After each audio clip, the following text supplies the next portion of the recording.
السلام علیکم ورحمۃ اللہ وبرکاتہ۔ بسم اللہ الرحمن الرحیم، والصلاة والسلام علی سیدنا و مولانا محمد وعلی آلہ وصحبہ اجمعین، اما بعد۔ فاعوذ باللہ من الشیطان الرجیم، بسم اللہ الرحمن الرحیم۔ یا ایہا الذین آمنوا کتب علیکم الصیام کما کتب علی الذین من قبلکم لعلکم تتقون۔ اللہ کا لاکھ لاکھ شکر ہے، احسان ہے کہ رمضان شریف کے پہلے 10 دن اللہ تعالیٰ نے عافیت سے گزروا دیے۔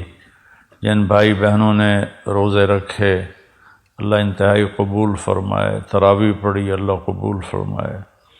جن بھائی بہنوں کی بیماری کی وجہ سے چھوٹ گئے اللہ ان کو صحت کاملہ نصیب فرمائے۔ جن کے سستی کی وجہ سے چھوٹ گئے اللہ تعالیٰ ان کو اپنے خزانوں سے توبہ کی توفیق عطا فرمائے اور ان کی اس کمی کو بھی اللہ تعالیٰ معاف فرمائے۔ تو سب کے لیے دعا کرتے ہیں۔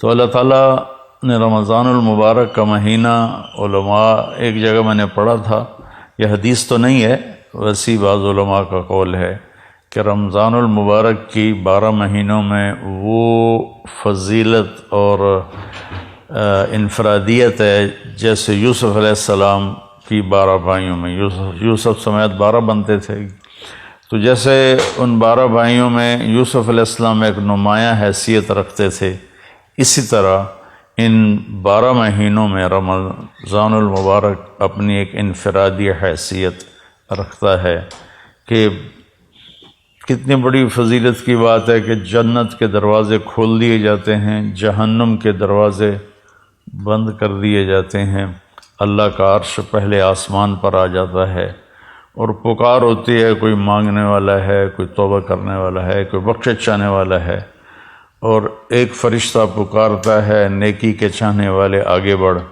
اور دوسرا فرشتہ پکارتا ہے برائی کے کرنے والے پیچھے ہٹ اور بس کر۔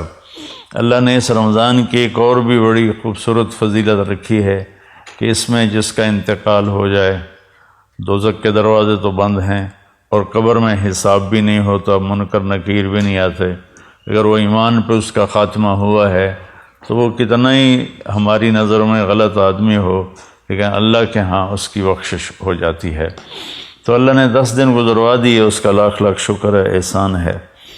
باقی 20 دن ہیں، اور پہلا جو 10 دن ہوتے ہیں وہ رحمت کے ہوتے ہیں، اور دوسرے 10 دن وہ بخشش کے ہوتے ہیں، اور تیسرے جو 10 دن ہیں وہ جہنم سے خلاصی اور جہنم سے نجات کے ہوتے ہیں۔ اس رمضان کے ہر لمحے کو اللہ تعالیٰ نے کہا ایام معدودات، یہ اس میں ہم سب کہتے ہیں یار ابھی تو رمضان آیا تھا اور گزر گیا، ایام معدودات میں اللہ تعالیٰ نے کہا یہ تو تھوڑے سے دن ہے، تمہیں گزرنے کا پتہ بھی نہیں چلے گا۔ روزہ تو بنو اسرائیل کا تھا جو افطاری سے افطاری تھا، 24 گھنٹے کا روزہ تھا، اور بیویاں بھی ان پر حرام ہوتی تھی۔ اللہ نے ہمارے لیے جو آسانی فرما دی ہے، افطاری اور سحری رات اللہ تعالیٰ نے ہر حلال کو حلال کر دیا۔ تو میرے بھائی بہنوں، میرے عزیزوں، میرے پاکستانی بہن بھائیوں، میں پوری امت مسلمہ سے بات کرنے کی نیت کرتا ہوں کہ ہر آنے والا دن ہماری زندگی کو کاٹ کے لے جا رہا ہے اور ہم تیزی سے اللہ کی طرف بڑھ رہے ہیں۔ افلا ایک حدیث یاد آ گئی زمانے کے بعد، انکم فی زمان ہدنا وان السیر بکم لسریع افلا ترون الی اللیل والنہار یقربان کل بعید ویبلیان کل جدید ویاتیان بکل موعود۔ قال مقداد رضی اللہ تعالی عنہ والہدنہ یا رسول اللہ، قال دار بلاء وانقطاع وإذا التبست عليكم الأمور كقطع الليل المظلم فعليكم بالقرآن فإنه ماحل مصدق وشافع مشفع من جعله أمامه ساقه إلى الجنة ومن جعله خلفه ساقه إلى النار أو كما قال عليه الصلاة والسلام۔ میرے نبی نے فرمایا کہ تم ہدنہ کے زمانے میں ہو، تم دیکھتے نہیں ہو کہ دن رات کتنی تیزی سے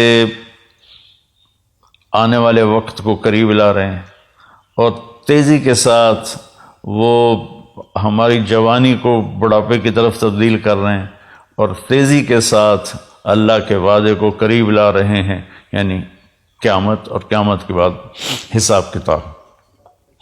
تو مقداد رضی اللہ تعالیٰ نے پوچھا یا رسول اللہ ہدنہ کیا ہے؟ تو آپ نے فرمایا مصیبتوں کا گھر اور مٹ جانے والا گھر، یہ ہے ہدنہ، یعنی یہ دنیا۔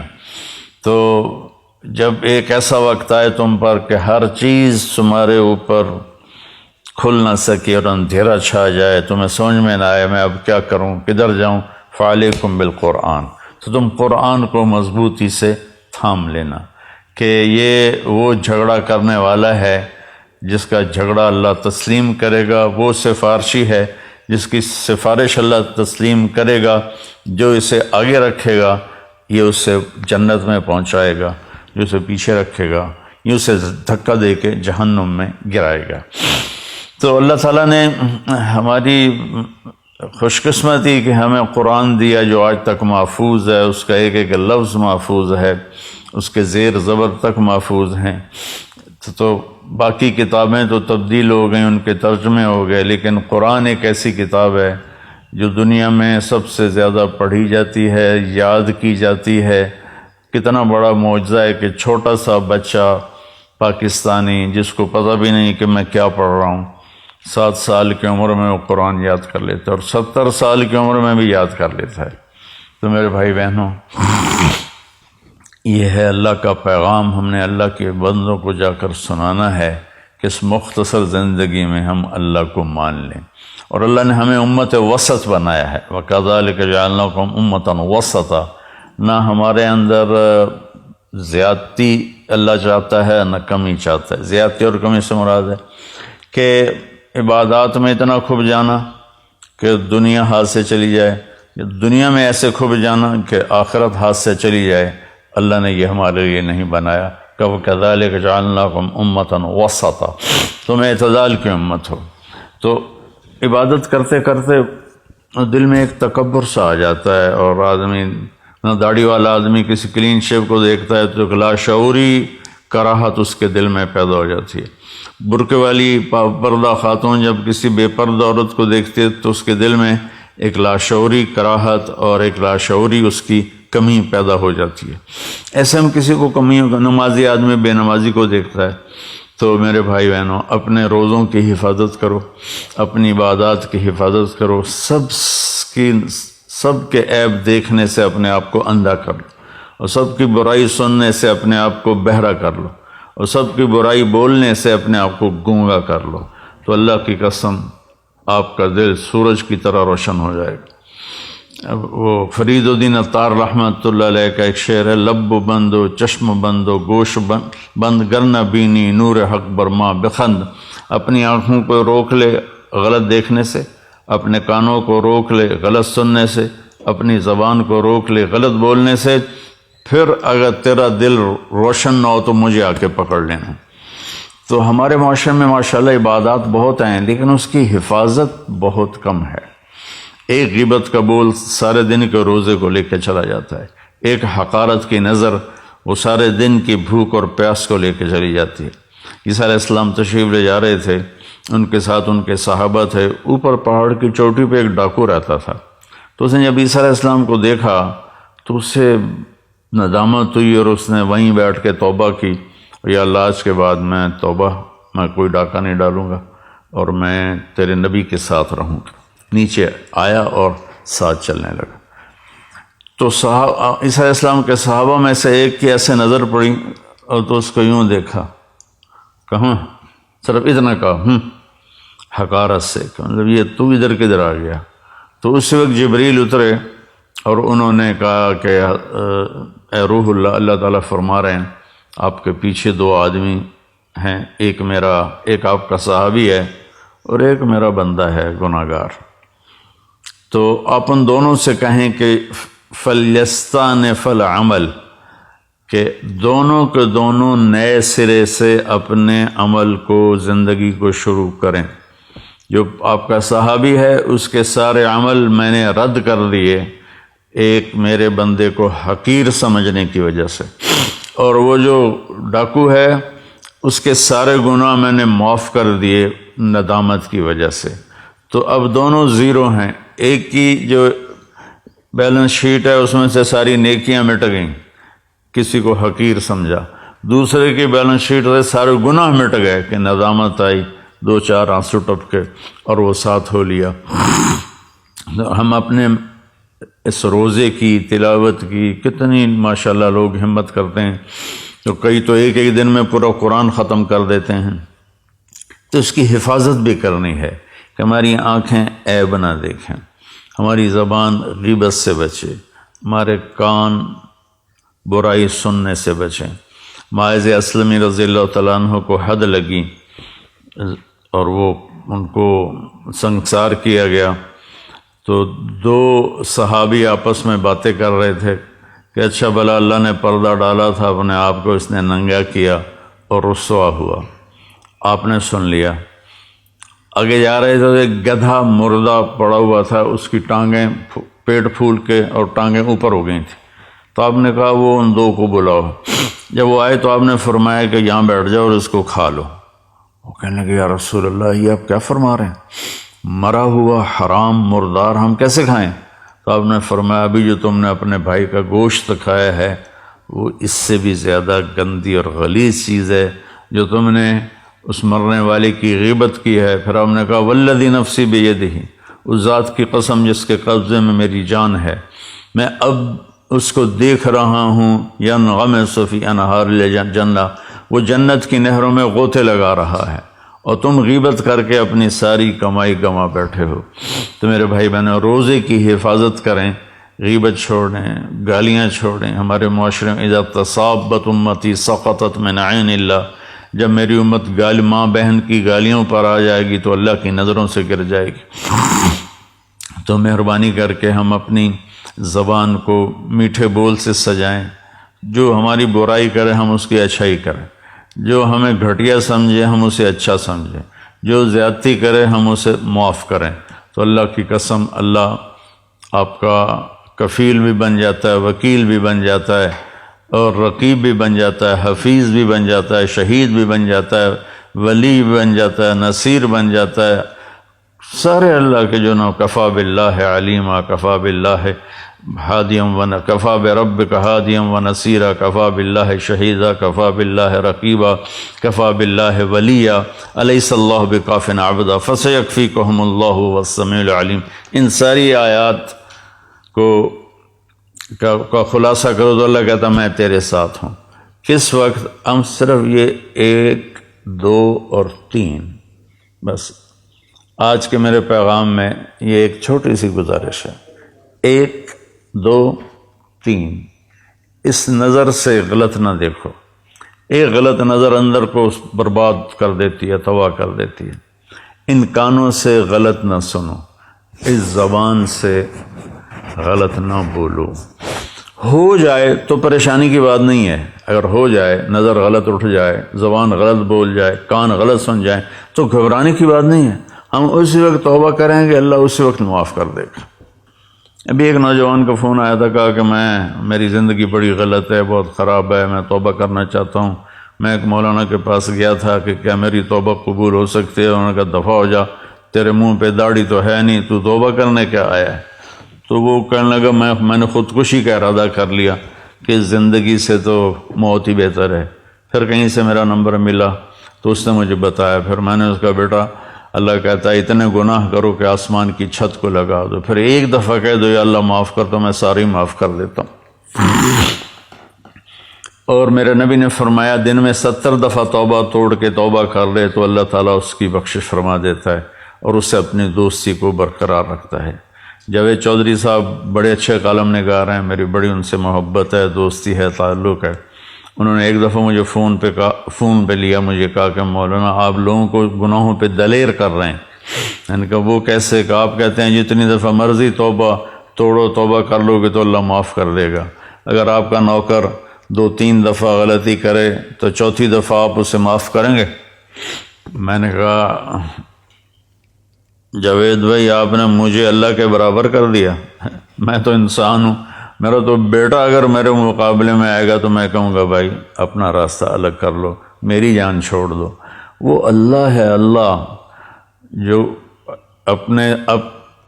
اپنی زبان سے کہہ رہا ہے کہ تمہارے اتنے گناہ ہوں۔ عرفات کے میدان میں جب آدمی پہنچتے ہیں تو اللہ کہتا ہے اتنے گناہ لاؤ جتنے بارش کے قطرے، اتنے گناہ لاؤ جتنے درختوں کے پتے، اور اتنے گناہ لاؤ جتنے ریت کے ذرے، اور اتنے گناہ لاؤ جتنے جس دن دنیا پیدا کی تھی اس سے آج تک جتنے دن اور رات آئے اتنے گناہ لے کر آؤ۔ ایک آدمی، ہر آدمی اتنے گناہ لے کر آئے اور تم کو یا اللہ توبہ، تو اللہ کہے گا جاؤ معاف کیا۔ تو اللہ نے اس کے ساتھ توبہ کا دروازہ رکھا ہے۔ بعض اوقات شیطان نا امید کر رہتا ہے جی میری تو زبان پھسل جاتی ہے، گالی نکل جاتی ہے، غیبت ہو جاتی ہے، یا میری نظر غلط اٹھ جاتی ہے، تو بھائی جہاں غلطی ہو وہیں توبہ کرو، اللہ اسی وقت معاف کر دیتا ہے، کھڑے کھڑے معاف کر دیتا ہے۔ مثلا میں اپنے بیٹے پر تھوڑی سی سختی کروں گا نا تو اس کے دل کے اوپر ایک اثر آ جائے گا، پھر اس کو قریب کرنا چاہوں گا تو وہ قریب نہیں آئے گا۔ میرا مالک، میرا جو جی ایم ہے وہ مجھ پر زیادتی کرے گا تو میرے دل میں ایک اثر آ جائے گا، وہ معافی مانگے گا تو میرا دل نہیں کرے گا معاف کرنے کے لیے۔ اور اللہ اثر سے پاک ذات، ہمارے گناہوں کا اس پر کوئی اثر نہیں ہے، نہ ہماری نیکیوں کا اس کو کوئی نفع ہے، نہ ہمارے گناہوں کا اس کو کوئی نقصان ہے۔ لن تبلغوا ضری فتضرونی ولن تبلغوا نفعی فتنفعونی، کہ تمہاری عبادت مجھے کوئی نفع نہیں پہنچاتی اور تمہارے گناہ وہ مجھے کوئی نقصان نہیں پہنچاتے۔ تو برائے مہربانی اگر غلطی ہو جائے تو مایوس نہیں ہونا چاہیے، فوراً توبہ کرنی چاہیے۔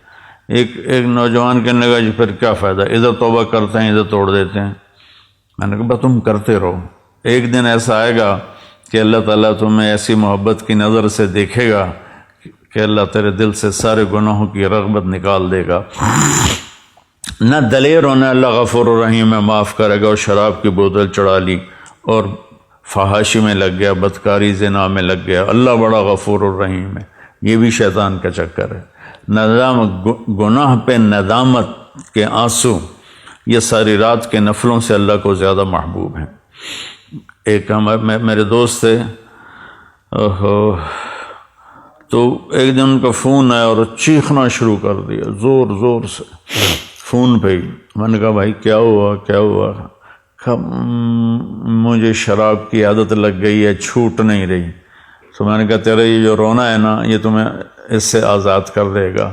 گناہ کی ندامت بعض اوقات نیکی سے بھی افضل ہوتی ہے۔ تو بھائی بہنوں، ہم ایک بدو آیا، یا رسول اللہ ہمارا حساب کون لے گا قیامت کا دن؟ تو آپ نے کہا اللہ۔ تو کہنے لگا واہ واہ واہ واہ، موجاں ہو گئی ہیں موجاں، بخن بخن، جو ہماری پنجابی میں موجاں ہی ہو گئی ہیں موجاں۔ تو آپ نے فرمایا بھائی کیوں کہہ رہے ہو موجاں ہو گئی ہیں بخن بخن؟ کہ یا رسول اللہ بڑا طاقتور بھی ہے اور بڑا سخی بھی ہے، اور سخی آدمی اور مہربان آدمی پکڑ بھی لے تو چھوڑ دیتا ہے، تو وہ تو اللہ ہے، امید ہے اللہ ہمارے گناہوں کو معاف فرمائیں گے۔ تو بیلنس یہ ہے کہ میرا اللہ غفور الرحیم ہے تو گناہوں کے راستے پہ نہ چلیں، اور میرے اللہ نے جہنم بنائی ہے تو مایوس نہ ہو جائیں، بلکہ اس کے درمیان کی زندگی ہو۔ کوشش کریں زبان غیبت سے پاک ہو جائے، چغلی شکایت سے پاک ہو جائے، کسی کا عیب نہ بتاؤ، اللہ آپ کے عیب چھپا دے گا۔ ایک صحابی نے عرض کیا رسول اللہ میں چاہتا ہوں میرے عیبوں کا کسی کو پتہ نہ چلے، تو آپ نے فرمایا استر عیوب اخوانک یسترک ربک یوم القیامہ، تو اپنے مسلمان بھائیوں کے عیبوں پہ پردہ ڈال، اللہ تیرے اوپر پردہ ڈال دے گا اپنی رحمت کا۔ تو اپنی ہر عبادت کو محفوظ کرنے کے لیے یہ تین چیزیں ہیں، ایک ہماری زبان صحیح چلے، ایک ہماری آنکھ صحیح دیکھے، ایک ہمارے کان صحیح سنیں، تو ہر عبادت محفوظ ہو جائے گی۔ اور اللہ تعالیٰ کو زیادہ عبادت نہیں چاہیے، عبادت کی کثرت مطلوب ہی نہیں ہے، لیبلوکم ایکم احسن عملا،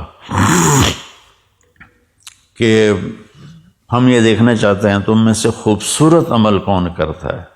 میرے بھائی بہنوں، اللہ یہ نہیں چاہتا ساری رات مصلی بچھا کے بیٹھے رہو اور عشاء کے وضو سے فجر کی نماز پڑھو، یہ اللہ نہیں چاہتا۔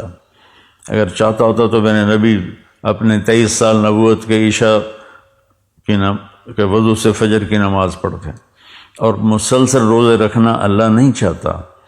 اگر یہ ہوتا تو اللہ کا نبی مسلسل روزے رکھتا۔ ہمارے ایک ساتھی تھے، فوت ہو گئے، اللہ ان کی بخشش کرے، وہ 30 سال مسلسل روزے رکھے روزانہ سوائے عیدین۔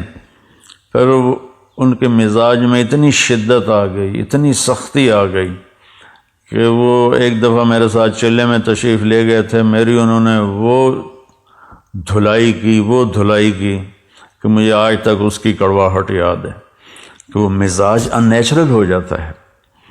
3 صحابہ آئے، حضرت عائشہ سے پوچھا کہ اللہ کے نبی گھر میں کیا کرتے ہیں؟ کہ وہ سوتے بھی ہیں جاگتے بھی ہیں، اپنے بیویوں کے پاس بھی ہوتے ہیں اور اپنے گھر کے کام بھی کرتے ہیں، اور نفل بھی پڑھتے ہیں، آرام بھی کرتے ہیں۔